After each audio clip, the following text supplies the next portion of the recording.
I remember the first time I went to a cave with my father.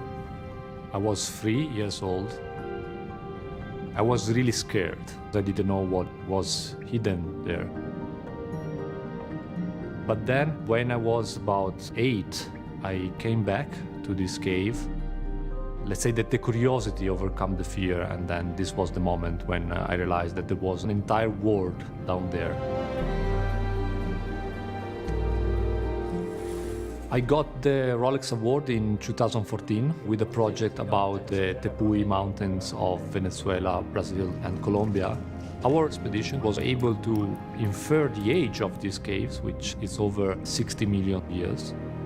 The Rolex Award was one of the most important steps in my life to share what I do to the public, which opened thousands of possibilities.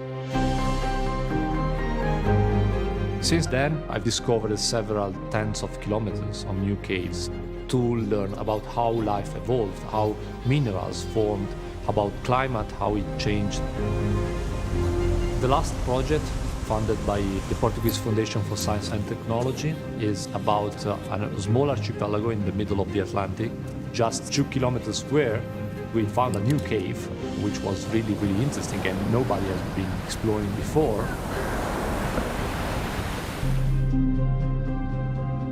The island is about 30 million years old.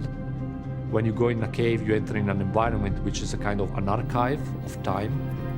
Even a small cave, you have a lot of microbial life isolated for millions of years, and then minerals and sediments which are recording the climate of the past.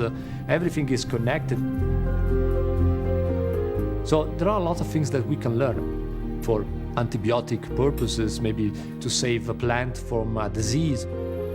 Being excited by nature and by the unknown, it's what can drive us farther ahead to really advance technology and science and medicine. It's the excitement for a discovery that is one of the most important pieces of our DNA. I will always keep going.